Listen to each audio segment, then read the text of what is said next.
Thank you.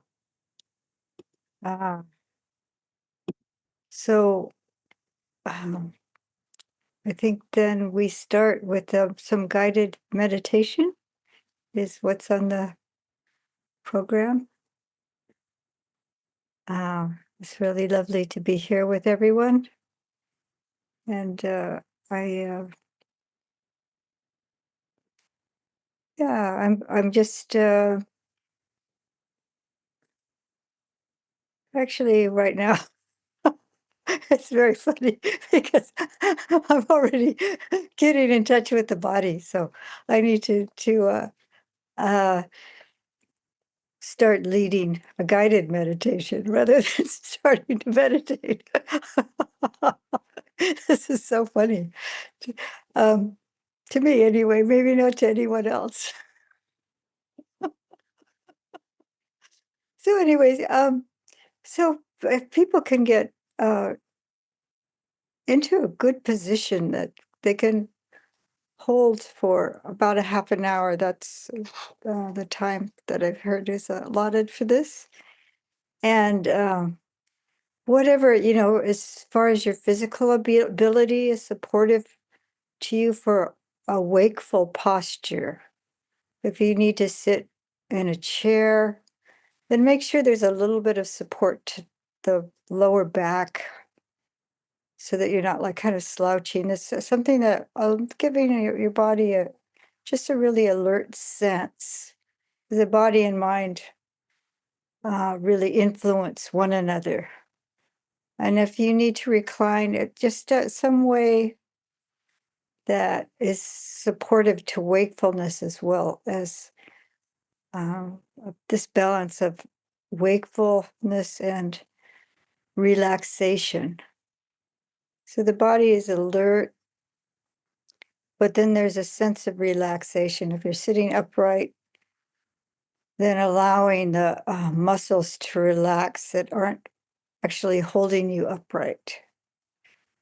And then we can start just bringing our awareness to the base of the body, to feeling if you're sitting, what's supporting you, the um, the chair or the cushion, or if you need to, some I know some people for health reasons can't sit up, and if that's the case, whatever is you're being supported by, just that contact.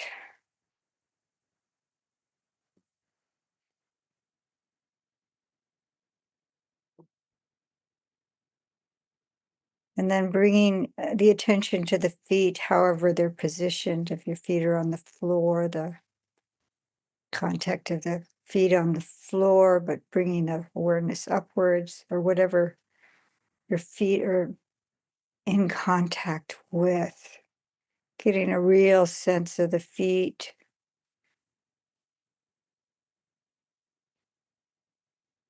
And just inviting the feet to relax, to be at ease. And slowly, at your own pace, bring your awareness upward, up to the ankles and over the legs and the knees to the thighs, and just at your own pace.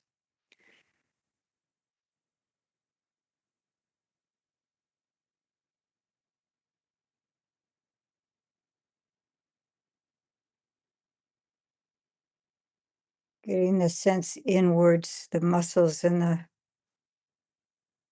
legs, even if you can feel the bone too, just feeling the legs inside.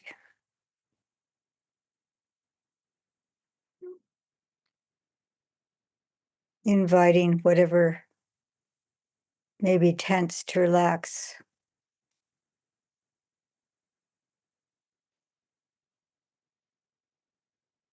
Unnecessary tension in the body.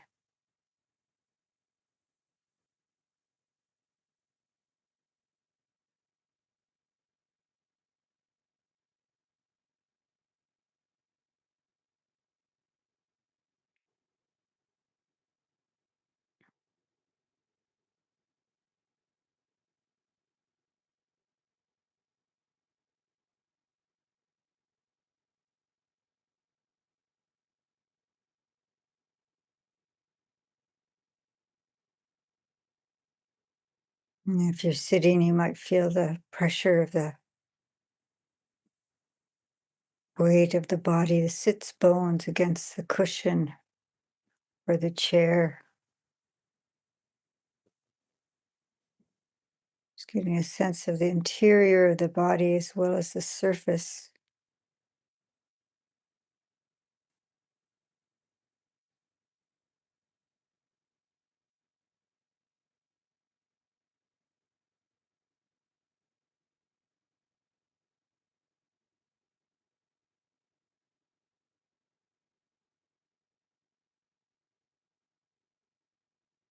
And just directing the attention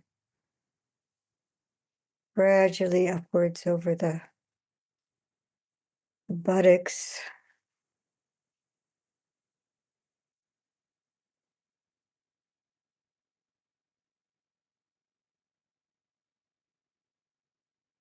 around to the belly.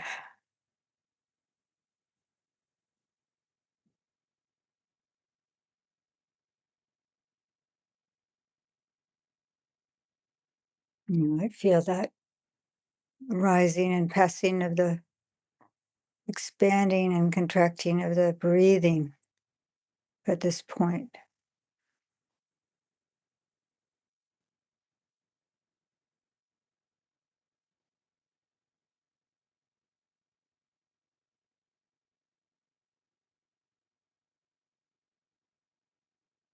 Also feeling the hands and the arms maybe resting on the thighs or maybe on your lap folded, hands folded on the lap or rest on the thighs. Just that contact, that sense of support,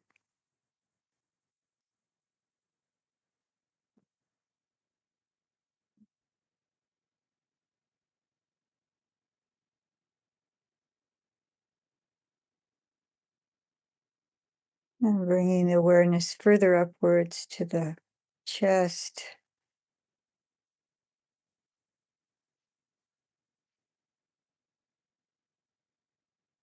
feeling the rise and the fall of the chest with the breathing just at its natural rhythm.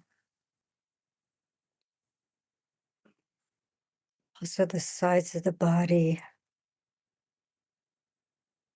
sense of ease, but awareness, clarity, what's happening right now in this moment. The body sitting or whatever position you're in.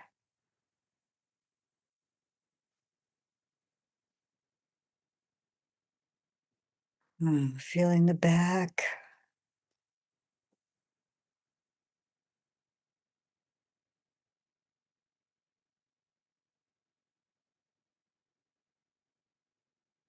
the arms along the side of the body. If you're sitting in a position like that, just sensing the arms. Just allow the shoulders to be at ease.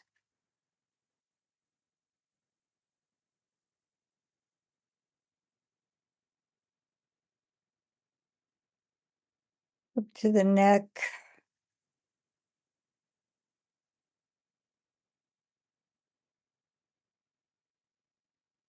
allowing the muscles in the neck to be at ease, but also them doing their job of holding the head upright, chin tucked in slightly.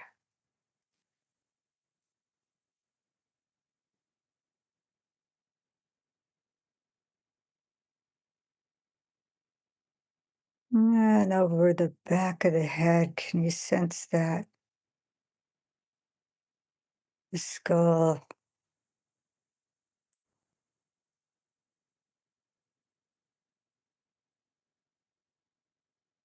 there's some muscles at ease over the bones in the head,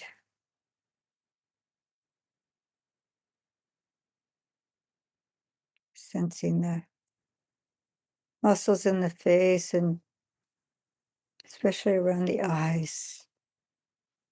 Allow them to be at ease, that space between the eyes, especially the, just let that be at ease. Eyes are lightly closed, just that area all around the eyes. Just this experience of sitting here, breathing, letting any thoughts that may arise and pass, just let them float downstream. No reason to grab onto any thoughts, ideas. Just bringing the awareness to the experience of the present moment.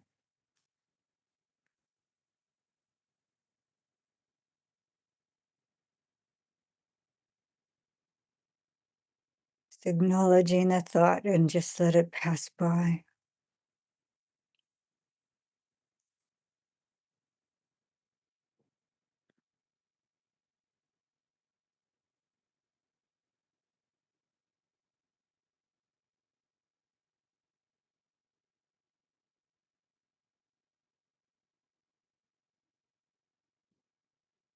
And bringing the awareness, if you care to the in and out breathing, just knowing the breath.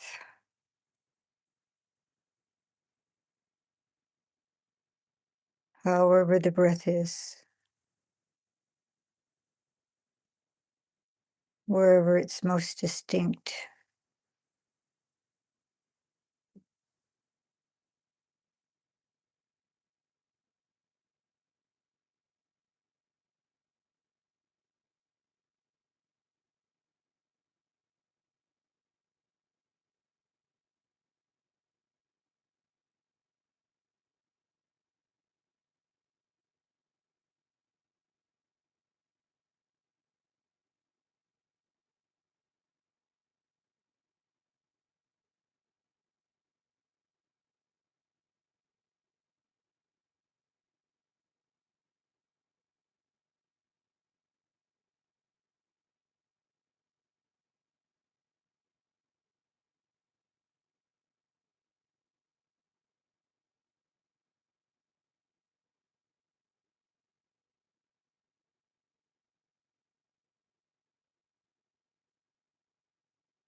And the mind will have a tendency to wander off.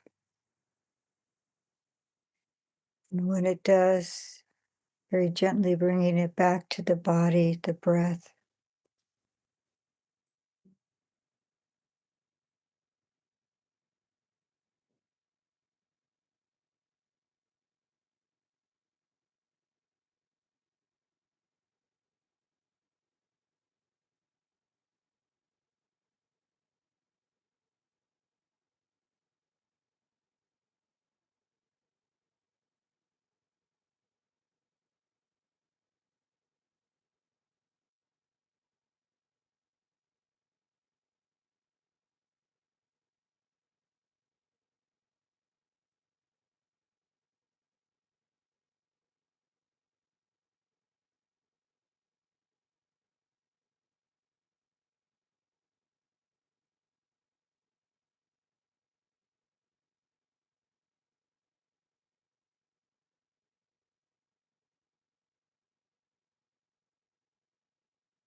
And now for the last few minutes of this meditation, direct your awareness to your heart. The mind is well settled, can bring up thoughts of kindness, feeling a glow in the heart, allowing that to open, relax. Whatever feeling may be there, just send it care and love, this gratitude for this opportunity, this human birth. And if you can, just allow the feeling of caring, kindness permeate the body, or at least allowing the heart to open. Be at ease.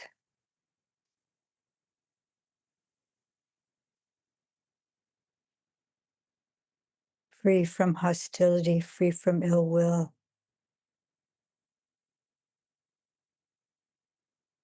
I will abide with a heart imbued with loving kindness.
I will abide with a heart imbued with loving kindness, abundant, exalted, immeasurable, free from hostility, free from ill will. Now we can dedicate the merit for the practice we are engaging in. May all beings be free from every kind of suffering, dukkha pata chani dukkha, bhaya pata chani bhaya, soka pata chani soka, hontu sabe pripanino. May the suffering be free from suffering. May the fear-struck be free from fear. May the sorrowful be free from sorrow. So too may all beings be free.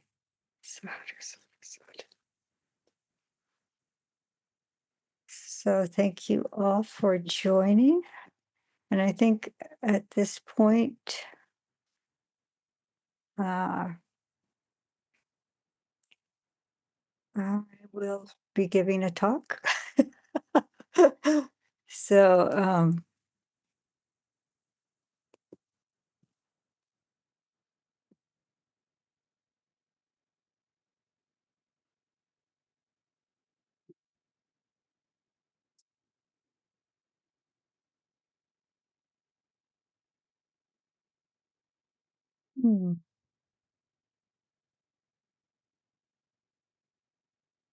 I'm looking for something, my notes, excuse me. Things switch around when,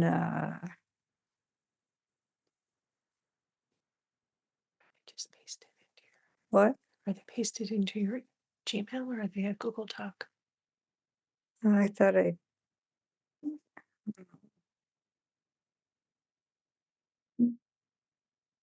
pardon me? Are they in your email or are they a Google Doc? It's a Google Doc. Okay, so we need to go to your Drive. Okay. This is Basadi. And are they in Suvijjānā? I thought I had Shared them. share them, but Okay, but if we go just to this tab here, or you can go by that to the Drive. Yeah. And then shared with me should be at the top. That one? I guess I didn't. Okay. So, excuse me for the technical difficulties here. We can go up, just click anywhere here and then go to profiles. So, There we go.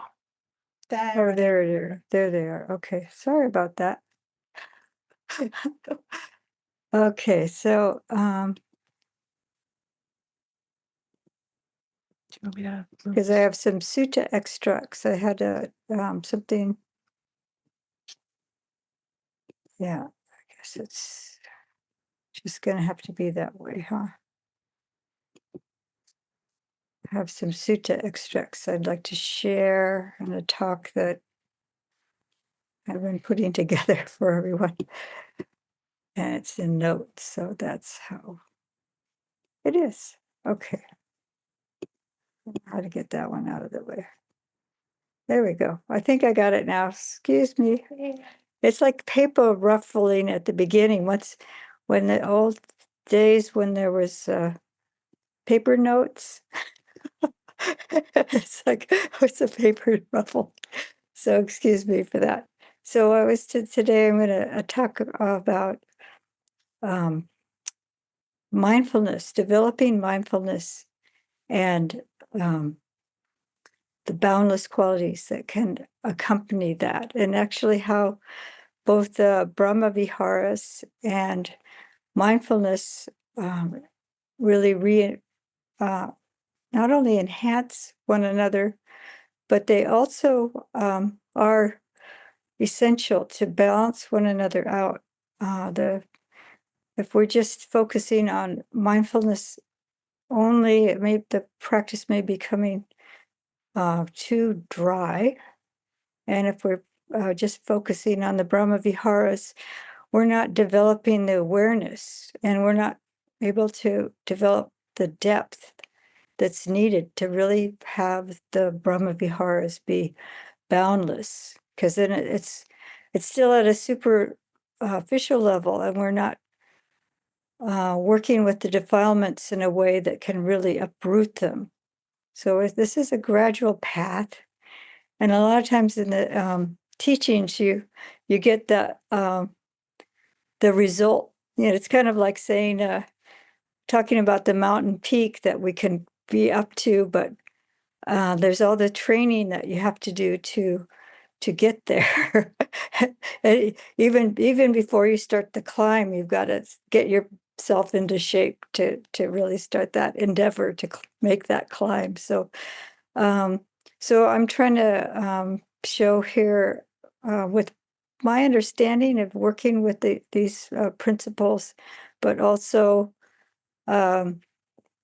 what's found in the suttas. I use the suttas and teachers that I really have confidence in as a guide for my practice. So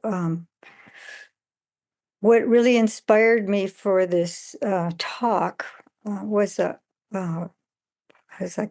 in June. I was invited to give the talk today, and I was giving talks on the 7 factors of awakening, the bojjhangas. And then there was this really intriguing sutta I found, and I got kind of excited about it, and I started trying to do some research into it, but I wasn't really prepared to do a sutta study, and I just thought, oh, well, maybe I'll talk about that. And so I've been pondering this for a while.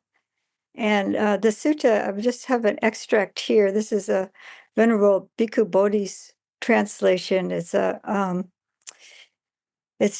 Udaya and Udayi, actually. It's in the Connected Discourses of the Buddha. And then the Buddha is instructing Udayi, who's asked a question about the enlightenment factors.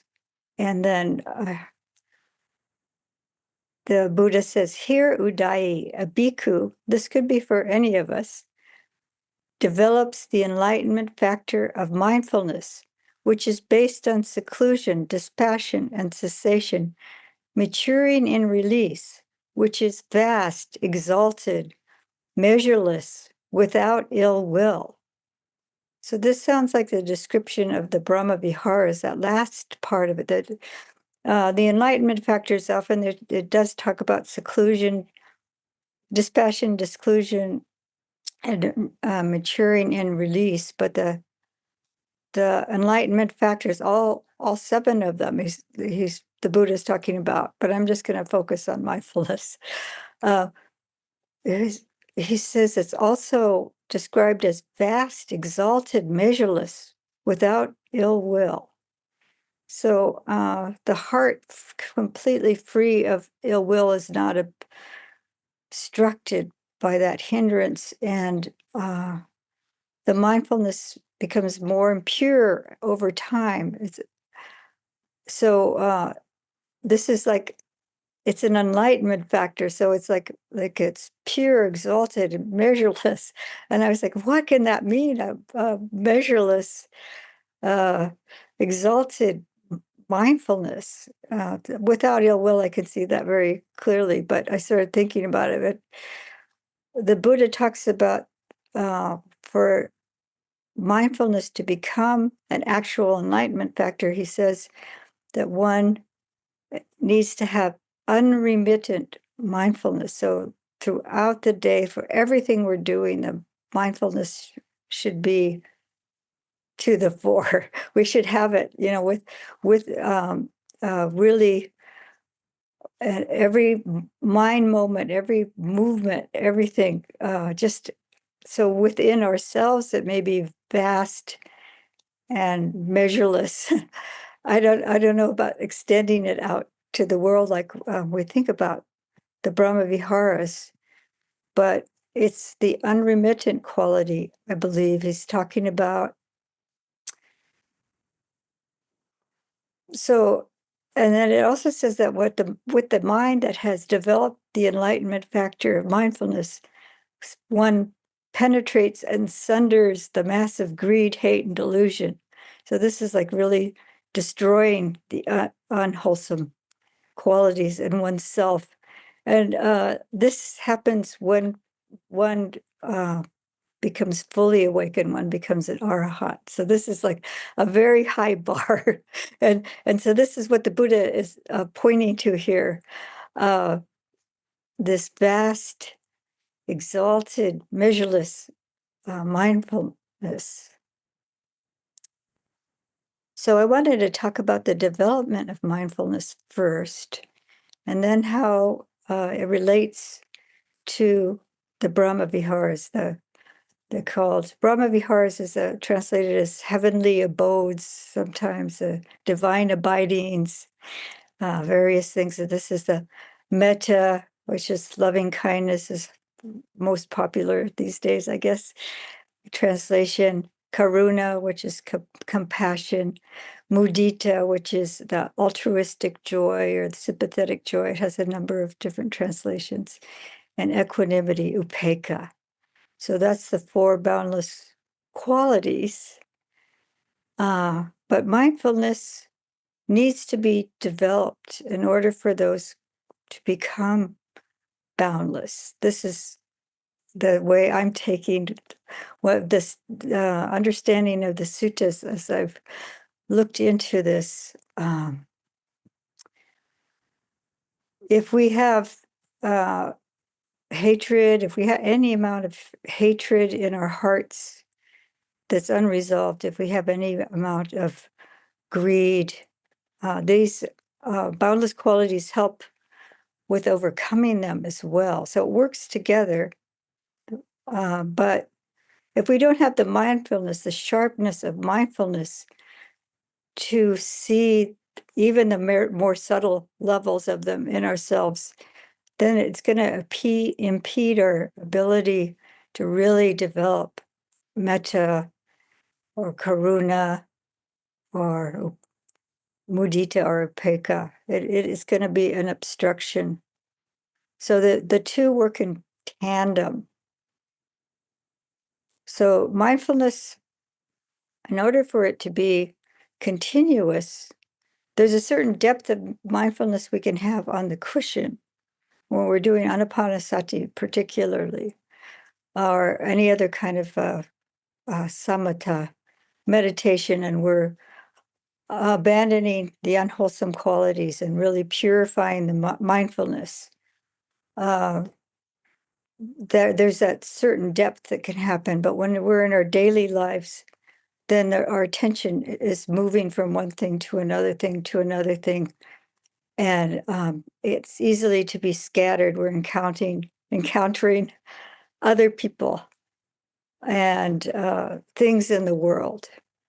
So there's various modes of mindfulness that help us navigate through the day.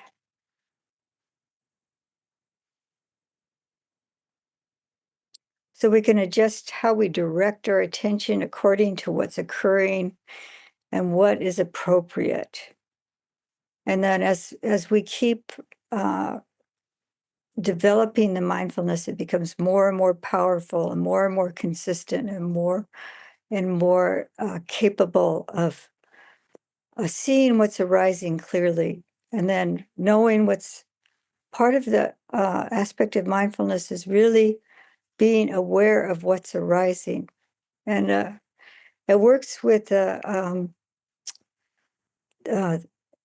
sampajañña. The samasati works with sampajañña. So the energy that it takes to abandon what's arising that's unwholesome and cultivating the wholesome. These two work together very closely.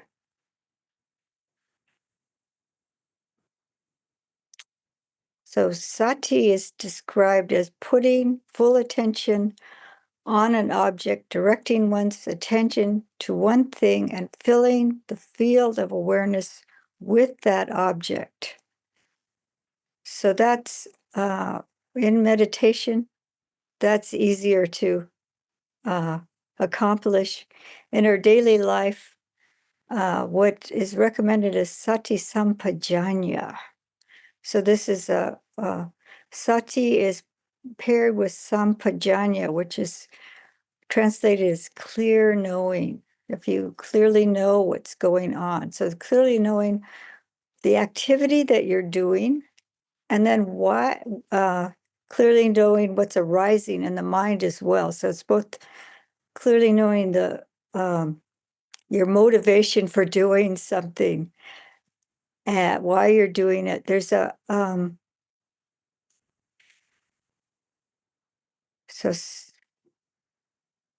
one who's mindful is fully present and attentive. And the sati, that's the sati part of sati sampajañña. And the sampajañña is translated variously as clearly aware, fully knowing, completely comprehending. And then there's this pajanati, which is a part of the word. There's sampajañña, but pajanati is a verb. So this is the knowing. And if you've done anapanasati, there's this clear, actually, you know if you're breathing in, you know if you're breathing out, you know that if it's long, you know if it's short. So there's that kind of knowing. But that also appears in the suttas with the sampajañña practice, where one knows when they're walking forward, one knows when they're coming back, one knows whatever we're doing. So we know what we're doing. Like if we have a broom in our hand, we know what to do with it, right? And so you have your full awareness of the activity of sweeping, and you know that you're doing it in order to clean the floor, right? You're planning to mop the floor and you're sweeping and you're trying to get as much dirt up as you can with the broom. So then you're attentive, you're really aware, and you have a purpose for it. So in the commentaries, they talk about 4 sampajaññas. And this first sampajañña is knowing the purpose. And then you have to know if it's suitable. So if I go into the kitchen with a broom and everybody's busy cooking and I'm going to be in the way and more debris is going to be falling on the ground, is this suitable at this time? Or, it's just so the suitability, and is this supportive to my also spiritual development? That's another aspect of it, so we can be very, we could have the mindfulness of a thief maybe, and we're doing everything, every moment very precisely and very carefully and very quietly, and reaching for something that's not appropriate. So this would not be the suitability of an activity. It's like, so we have to know, is this suitable? Am I doing this at the appropriate time? Is it, I'm not causing any harm to anyone else? This is not just a distraction. This is another thing. What is am I just distracting myself? The purpose of it is just to distract myself. Is it really suitable? Is this supportive of my practice? And then there's the gochara. There's the first one is sataka, which is the purpose, and the second one is sampajañña, which is this, is it suitable or appropriate? The third one is gochara, and gochara is really interesting because it has to do with pasture. So the go is the cow, and this is the place where the cows graze. So the understanding of this is the range of our, like the cows out on the range, right? So they're being nourished by the pasture, and they're in their appropriate place, and this is supportive of our practice. So we're staying in our meditative mode. We're staying with the sampajañña, this clear knowing, this awareness with the sati is nourishing our practice. So when we're not on the cushion, we're still staying in the domain of practice. So this is one understanding of this. And the last one is, the last sampajañña is asamoha. And this is non-delusion. And this non-delusion is really developing understanding. And in the commentaries, it talks about non-self to really understand. So you could think of it like, am I doing this for a selfish selfish purpose? Or is this aggrandizing my ego, my activity? Or do I notice, the ego one way or another, like wanting praise or feeling low self-esteem or whatever might be happening as we're doing this? We might, or are we just sweeping the floor without any kind of concept of self there? Can we do that? Is it possible just to be sweeping? So whatever is supporting our understanding of the Dhamma, it could be any of the breaking through any of the characteristics, like a attachment to self, or seeking the happiness in what's innately dukkha, or wishing for things to be permanent. Like, well, why is the floor always getting dirty? It's because cleanliness is extremely impermanent. It's always, as soon as you sweep, someone's going to walk through and get it. Some dirt or something is going to fall on the floor. So you could say, oh, yes, this is anicca. So I think you could use any three of those characteristics to say, yes, my understanding of the Dhamma is going to be enhanced by the fact that the floor is always going to get dirty. I can never keep it clean completely. So I hope that makes sense. So that's the 4 sampajaññas. So we can maintain throughout the day our mindfulness and clear comprehension. So the clear comprehension is pairing up with that awareness. We're deepening our understanding, and we're knowing what we're doing, why we're doing it. Is it skillful? Is it appropriate? And staying in our domain, and developing wisdom. So these are how these sampajaññas work. And it's a commentarial thing. You can, if you look up 4 sampajaññas and if you want to see more about that, or just get that concept more clear in your mind, you can find probably online. There's a way of mindfulness, jnana heart of Buddhist meditation. There's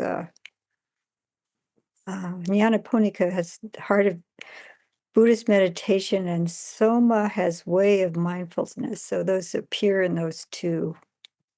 You want to look that up for more information. So along with the sati sampajañña, we can be developing what's called indriya samvara. So this is guarding the mind. Guarding the mind. Actually, it's in the aspect of mindfulness, in that we have to bring awareness to what's arising in the mind. And this is guarding the mind from unwholesome states. So we're sweeping, and we notice that somebody spilt juice on the floor or something, and they didn't clean it up. And so then anger arises in our mind, and then we go, oh, okay. I see. So then we don't have to buy into the anger. We don't have to nourish the anger. We can say, oh, I feel some anger at what I'm, this is the sight of juice on the floor, some dribbles of juice or something, and the person didn't clean it up. Oh, maybe it was me, actually. But anyway, so then we guard our mind from that festering into something really unwholesome, unskillful thoughts. And then we're able to just say, okay, I can just clean it up. I'm going to mop anyway. It's okay.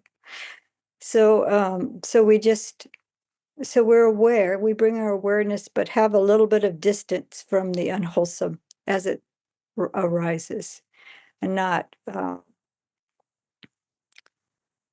nourish that unwholesome mental quality, but also admitting to ourselves, this is what's going on. This is being honest with ourselves. Oh, I still, until we're non-returners, it's still going to come up.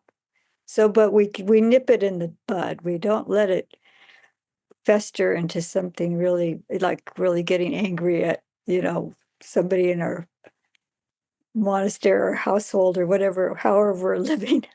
So, so this takes practice and patience. We have to be patient with ourselves because these unwholesome mental states will come up. So this is where the indriya samvara comes in. Is this?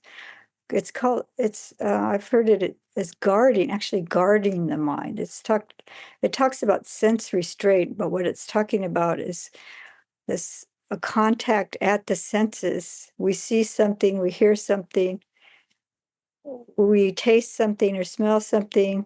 We don't have, it doesn't, it may give rise, the unwholesome qualities of mind may rise, but we're aware of them. And then we're not allowing them to develop further. We just see them. The sooner we can see them, the more we can let go of them. They don't have to take us on what is a hijack? We don't have to have, there's a center of the brain, amygdala, is that what that is? And there's talk about the amygdala hijack, where you get angry and then you're overcome with the anger, and then then it disrupts what what you're about to do or what you're thinking. Your thinking is not clear. So we don't have to let it hijack us. The sooner we catch it, or if we feel, it can be an awareness of that really strong charge of anger. Sometimes we're surprised. This happens, I think someone will say something and then it's like a trigger. And so we feel a lot of anger, and then we might be able to say to whoever we're encountering, "Oh, excuse me." um, it depends on who you're talking to, but I need to take a break. Yeah, you have to be able to stop it from really becoming a harmful interaction with another person, or allowing it just to really hijack you. So, but if we're working on it constantly, we're constantly seeing the rising of even the more subtle unwholesome states like greed. We're admitting to ourselves that that's what's arising, and then we do occasionally feel that kind of really strong emotion arising. Then we're more likely to be able to kind of put the brakes on really quickly. It's like, it's skill in driving, and you know how to brake into normal situations, and then the instinct of braking is like there when there's danger. So this is danger, so stop. So the indriya samvara is that putting the brakes on, at least, and having the awareness. Sometimes just the awareness alone is enough to let go of what's unwholesome and arising. So the mindfulness is very much aware of what's going on at all times. So this is the unremittent part of it that can be internally in the as the internally as the mind, rather than aware of the activities in our circumstances. So that's a different use of the word internally, but mentally, we should say. So let's see. Think I've got a little bit more time? Yes? Should I keep going? I wanted to get to the exalted, how this works. Uh, so there is a sutta in the Majjhima Nikaya. It's called The Grade of the Tame. And it talks about the preparation of the mind before meditation. And this is how the sati and the boundless qualities, at least the metta karuna, work together. So this is someone has gone to the wilderness, and they've gone. This is a monastic has gone on alms round, and they come back from the alms round, and they've had their meal, and then they start preparing for meditation. And they, I'll just start with. They sit down, folding the legs crosswise, setting the body erect and establishing mindfulness before them. Abandoning covetousness for the world, they abide with their mind free from covetousness. They purify the mind from covetousness. Abandoning ill will and hatred, they abide with a mind free of ill will, compassionate to all living beings. They purify the mind from ill will and hatred. Abandoning lethargy and drowsiness, they abide free from lethargy and drowsiness, precipitate of light and mindful. Fully aware, they purify the mind from lethargy and drowsiness. Abandoning agitation and worry, they abide with a mind calmed in themselves, purified they purify the mind of agitation and worry. Abandoning uncertainty, they abide with uncertainty, crossed over, undoubting about profitable dhammas. They purify the mind with from uncertainty. So I changed it to be more gender inclusive. So this is preparation for any kind of meditation. We have to abandon the hindrances. But what is interesting here is the compassion for all beings, or developing of this compassion for all beings. And also non-ill will is understood as metta. So that this it's often a synonym for metta, is the complete absence of ill will. But also the compassion for all beings is specifically stated here. So this is in tandem, working with both at least two of the brahmavihārās, but we're also developing equanimity. We're abandoning unwholesome qualities, the hindrances, and then we're simultaneously bringing up compassion and metta. So this is seems really beautiful depiction of that.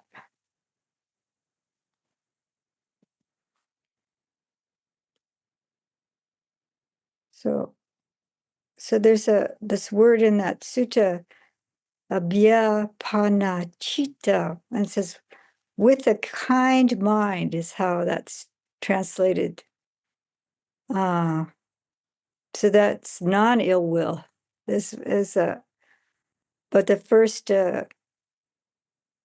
translation I found was with a kind mind. So kindness is a aspect of metta and compassion. So we're simultaneously abandoning the unwholesome qualities, the hindrances, and developing loving kindness, developing compassion, equanimity, and then mudita is probably in there somewhere. But if this is a person who goes out into the world for alms, and probably as they go out, they have a heart of loving kindness towards everyone they meet. This is the most skillful way to do this. This is what's recommended to the monastics. So for everyone, when we go out in the world, to be developing a heart of loving kindness, compassion, altruistic joy, equanimity, along with abandoning unwholesome qualities, along with really deepening our sati, our mindfulness. This is how they can really work in tandem. So, so it's a gradual training. So if we work on these aspects together, they're really being an enhancement and a support to one another.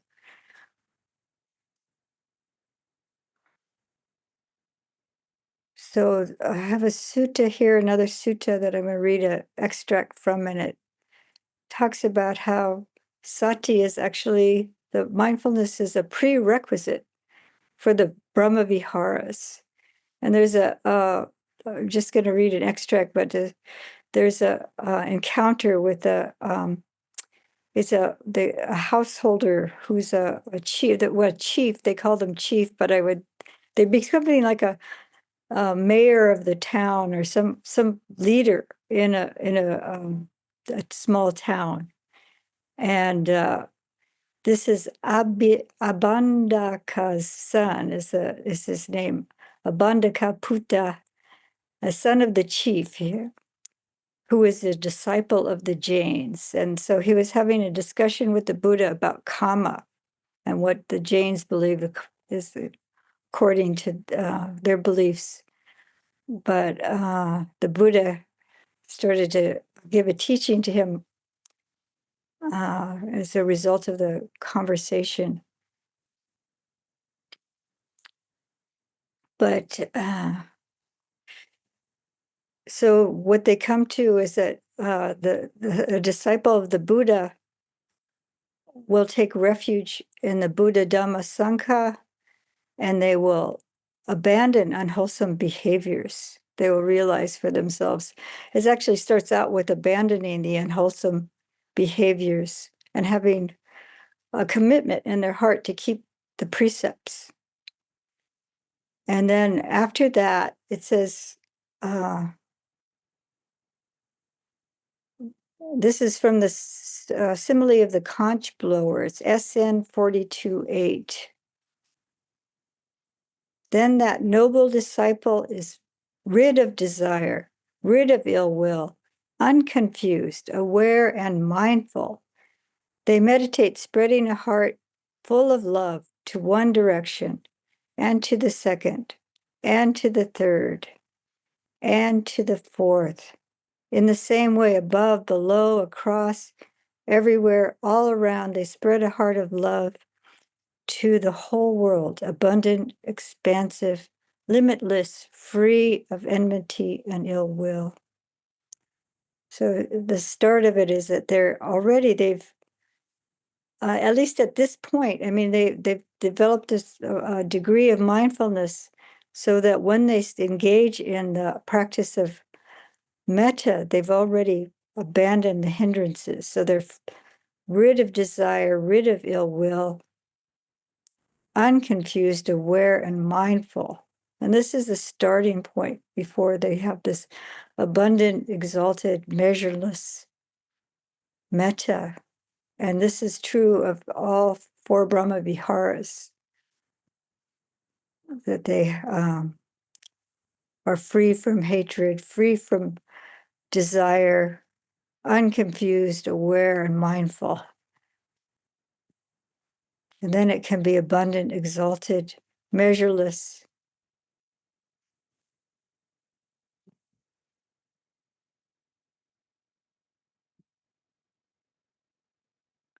So mindfulness conjoined with metta can lead to complete liberation of the heart. And here's another sutta, SN 46.54, and this is Bhikkhu Bodhi's translation. And how, bhikkhus, is the liberation of mind by loving kindness developed? What does it have as its destination, its culmination, its fruit, its final goal? And then he says, here, bhikkhus, or anyone, a person develops the enlightenment factor of mindfulness accompanied by loving kindness. The enlightenment factor, and then all 7 of the Dhamma Vichaya, which is the investigation of states, and Dhamma Vichaya, energy, was virya. I have it ellipsed here, so I have to think of 7 of them. But virya is the energy, and then piti is the joy or rapture, piti. And then pasadi, like our monastery, is the peacefulness, the serenity, pasadi.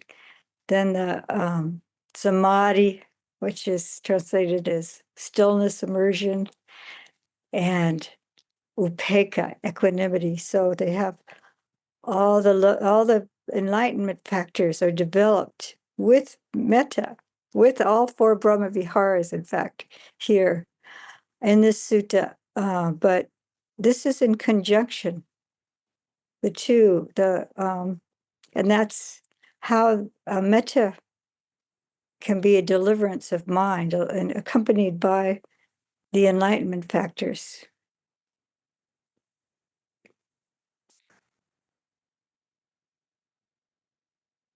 So I'm going to just end with the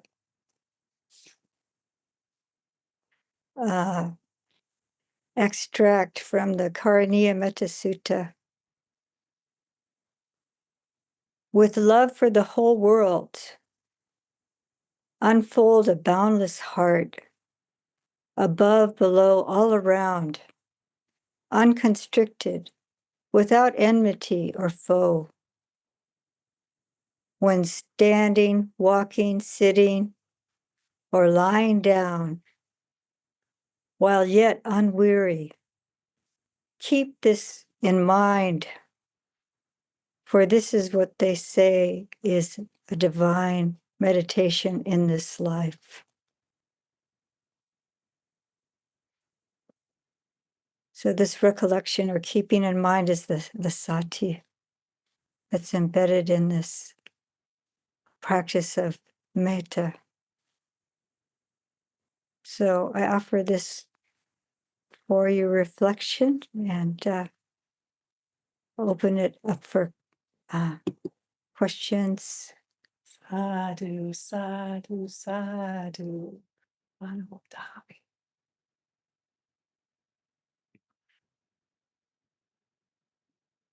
So I guess you could just put a virtual hand or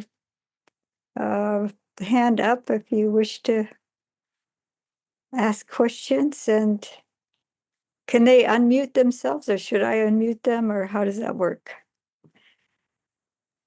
We will unmute them. Yeah. Okay, thank you. So if you have a question or comment, I hope this wasn't too overwhelming. I've kind of gone from the very basic to the exalted arahant state of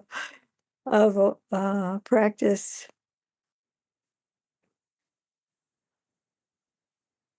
I can start the question until other people prepare, Ayya. So, when we be mindful and the thoughts come, and then if an anger thought comes, so do you just notice it and let it go, or do you kind of reflect on it? Why did it come, and that sort of in the day-to-day life? It's probably better just to just note it, just see it. Like there's a way of kind of putting your you could feel the anger in the body. This is one thing I do is that if I'm catch it and then aware of what's going on in the body, and then but being a little bit distant and not, I think if you start to analyze it and you're still in that angry state, then justifications, well, they should have said this, and why are they treating this kind of stuff can easily seep into it. maybe later, if you think about it, you're in a cushion and it comes up again, and you know, and you might even feel the emotion. A lot of times it's tangled together, the emotion and the memory or of the incident. So at the time you're on the cushion, it's probably a memory, or so then you can see the tendency in yourself. Well, for me, I more like say to myself, oh, my tendency is to be angry rather than, other response to the situation. So this is an underlying tendency towards anger. And Oh, sweetie. a bird just hit the window, I think. Yeah. We just heard a bang on her window. So that was what that sweetie was about. But anyway, so so I noticed the tendency of anger, and that I'm more easily anger is coming up more easily than other kind of feelings. So to kind of more generalize it instead of psychoanalyze it or something like that, because that may it can perpetuate it. But looking at it like, oh, I saw the anger arise, and it's because I was hoping for something different. And anger is a type of tanha, actually, because we want things to be different. Like I was saying about the juice on the floor, maybe I want people to clean up after themselves. So then I'm angry, And so then you can see, oh, there's that pattern. But I think it's better later than at the time. But just distancing yourself, like the awareness. This is where the mindfulness comes. Is the awareness holds it for a moment. You see, you acknowledge it's there. You see it's there, and then you can let it go. I've a simile I made up. It's like you have in your backyard, you have some valuables, and you have a spotlight, and it's a motion sensor light, and you have a camera, right? And so a thief leaps over the fence and is in the yard, and then triggers the motion sensor light. And he or she looks up, and there's a sign that says, "Smile, you're on hidden camera." And so what does the thief do? Smiles. The thief is gonna leave as soon as they see that. They're gonna escape. They're gonna get away, right? So this is like the mindfulness is kind of like the putting the light on it, the thief coming in, so it's like really you're saying, there's anger.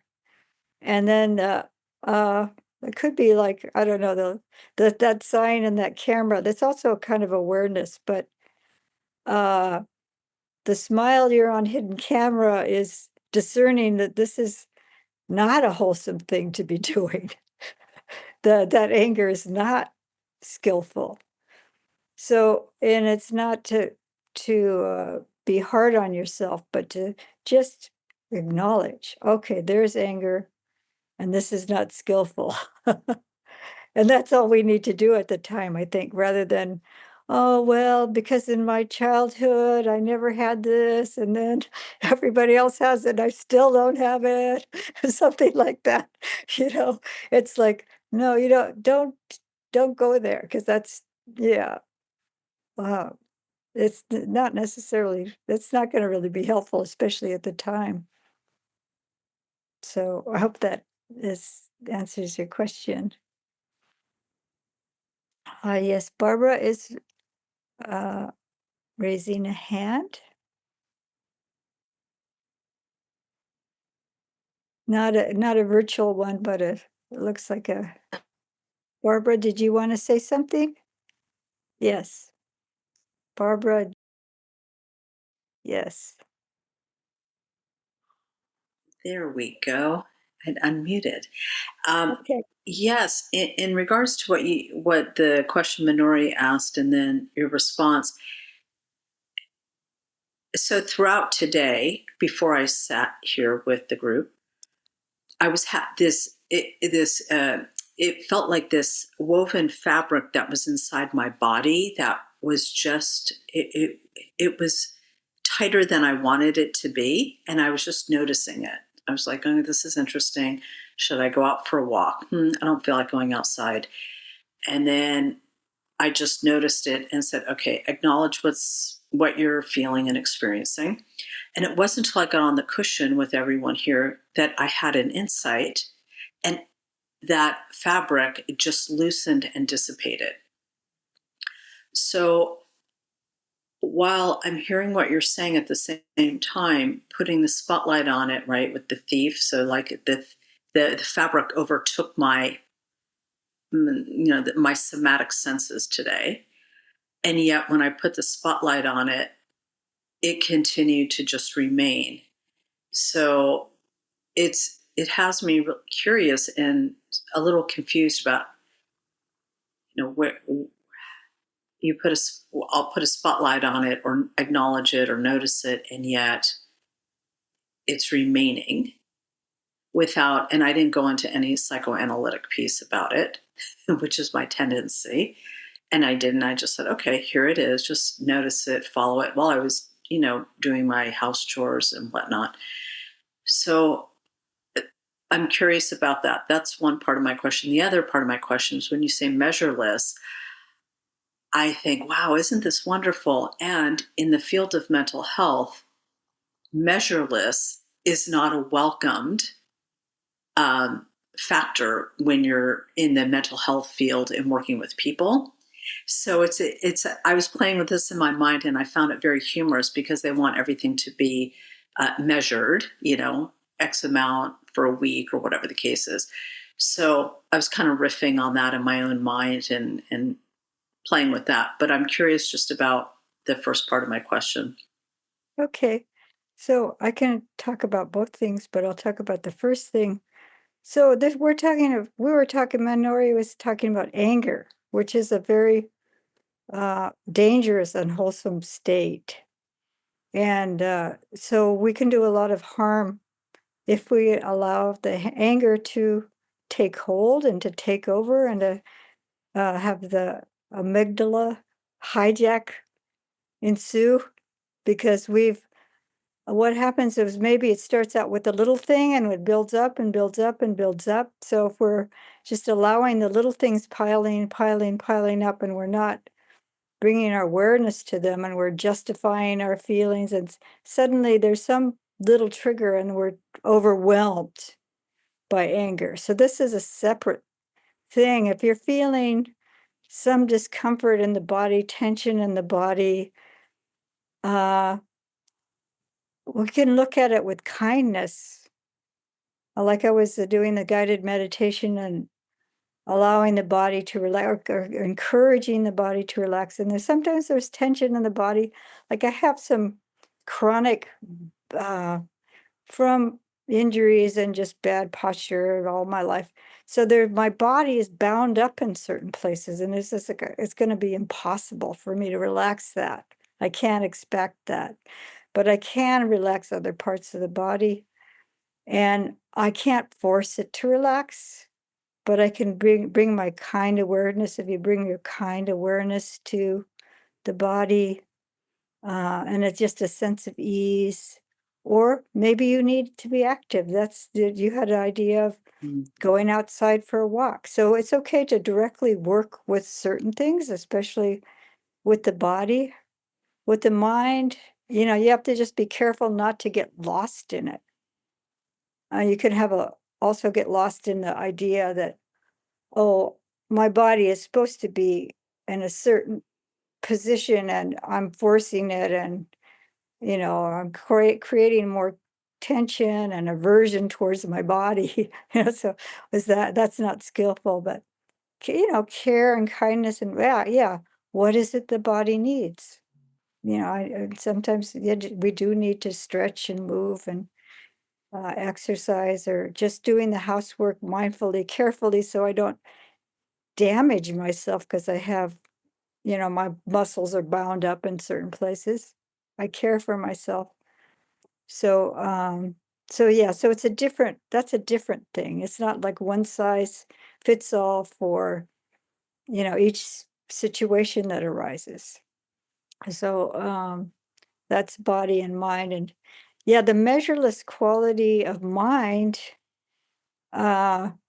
this, who was it?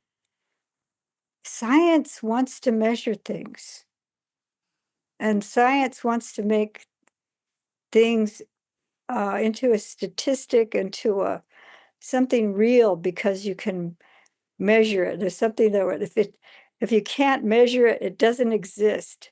So all the statistics, it's like nowadays in medicine, they have to have some lab work and some imaging and stuff like that to prove that you have some kind of ailment, instead of the doctor just looking at the symptoms. So you can't chart it. We can't put it on paper. You can't measure it. You can't put it into some statistical analysis or whatever. Then it doesn't exist. So there's that concept in science and medicine and different modalities. And in the Buddhist practice, we're dropping this sense of self. So this measureless, boundless quality has to do with transcending this creation we call of self. This is me, mine. I'm the center of the universe, ego, all that kind of concept that from childhood we've been developing. So when we get to a measureless state, then we're dropping away all those distinctions. We're not saying, I'm here on the scale, this person's better, this person's worse, or I fit in here, I fit into this category here. So we're taking away all that kind of comparison, measuring, and also boundless, their heart being boundless is not tied up in this concept of self or me and mine, and I identify with this person here, not with that person there, or as a human being, I'm a superior creature in the world, and so all the other beings are below me, and I have control over them, or I can not care about their well-being too. So this is all this measuring that happens. This person's this way, this person has this condition, this person is of this particular ethnic group, and these people are better than that. And this is all this measurement that goes on in our minds. So we're just dropping all that. That's one aspect of measurelessness, being free from comparing and tracking and just putting people into different categories, or beings, even like this ant is as worthy of love as another human being, but we don't a lot of people don't want to think that way. So this is what the measurement is, one of the aspects of measuring is, and to be immeasurable.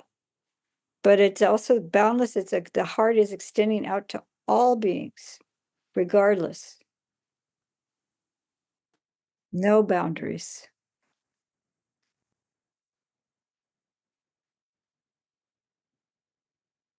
So I hope that's helpful. And thank you, Ayya, very much for that wonderful talk. And that is the one before the last talk we have at Anukampa summer program. And I'd like to take a couple of minutes from you to say a few words about dana, the generosity. Giving develops wholesome qualities that form the foundation of our Dhamma practice. And we can also it can also be a practice of checking in deeply with us. So at Anukampa, we have several ways of improving our generosity. It can be financial, it can be non-financial. If it is financial, we have in the donation link that in the chat, you can do a financial donation through bank transfer, PayPal, or SumUp. Or if you're financially capable, you can do a regular donation. If you have any spare time and any specialties that we'll need, you can do volunteering with us. You can email team@anukampaproject.org and talk with them and discuss. And also, Venerable and the Anagarikas are coming, so the Dana calendar is up and running. If you are not living close by, you can do kind of a non-personal thing. You can arrange it remotely. And there is a needed items list as well in the website. And thank you very much for joining and being part of the community. And thank you again, Ayya, for the wonderful talk. You're very welcome.